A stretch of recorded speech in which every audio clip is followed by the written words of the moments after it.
Hey, what's going on, guys? Jeff back with another head-to-head beer review. Tonight I got a beer I'm really excited about getting, and I know I said I wasn't going to do any of these more expensive 750 milliliter bottles, but I was able to snag this one for $7. So here it is, Jolly Pumpkin Noel De Calabaza. This is from Jolly Pumpkin out of Dexter, Michigan. It is their winter seasonal, I guess. It's released in November every year. And it is a Belgian strong dark ale aged in oak barrels with a the secondary fermentation in the oak barrels, which adds a little bit of a lactic quality and a little bit of a tartness to all their beers. I've actually never had a beer from them though, but this is just what I was getting off their website. Um, Actually, on their website, it is described as a deep mahogany and malty, layered hops, figs, raisins, sugar plums, cashews, betwixt rum-laden truffles. Yeah, and 9% alcohol. So I'm really excited about this one. Again, haven't had any of their beers before, but I'm gonna do my best on this one. I've heard they're very unique and exciting. So here we go with the Noel de Calabaza. All right, here we go. Now, I was going to serve this one in a chalice or a goblet, but it actually says on their website to serve in a snifter or a Belgian tulip.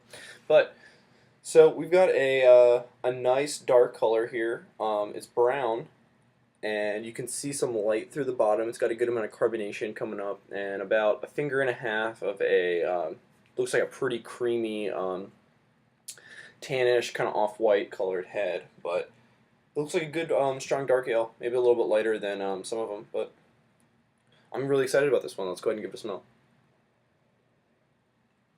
The first thing that I am getting is that lactic quality, that tartness coming through. I am getting some spices in this one. I don't know as far as specifics what spice they use, but I would imagine maybe some coriander,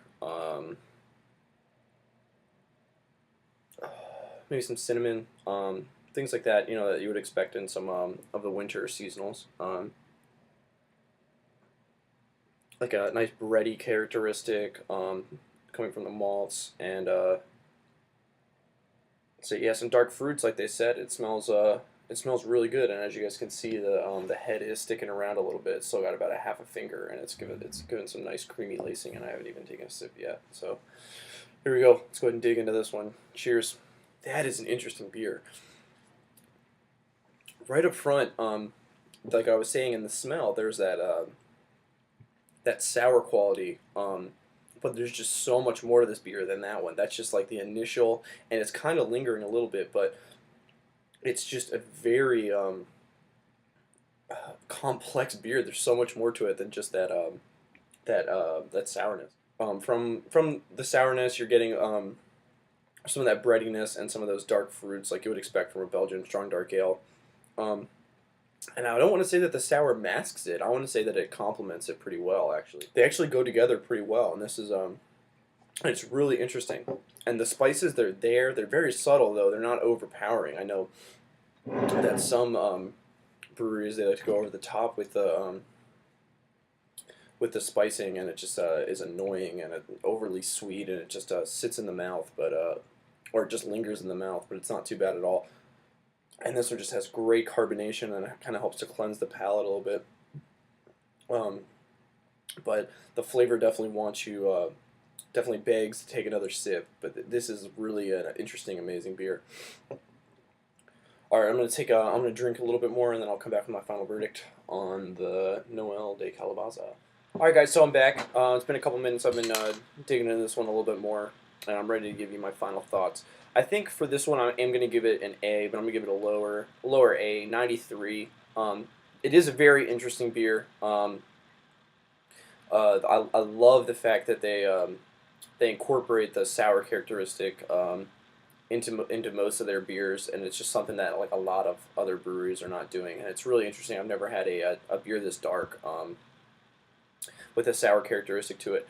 I would like to try their Madura Obscura or something like that. I don't know, but it's a Belgian stout, a sour stout. I would like to try that, but I do think this one is a great, and it's definitely one of the best winter style or winter beers that I've had. And as far as Belgian strong dark ale go, it's up there with the best of them. Um, and another thing that I realized is I looked this up, and they actually don't use any spices in this at all. So even though it has a spice characteristic in the smell and in the taste, it's all just hops and malt and things like that, along with the barrel aging. But this is a great beer. Definitely, you might be able to still find it. I'm not sure, but if you aren't able to find it until next year, it's definitely worth it. Especially for $7, but you'll probably more likely be able to find it for like 13 or 14 or so. But I definitely recommend this one. It's getting an A for me. And till next time, cheers.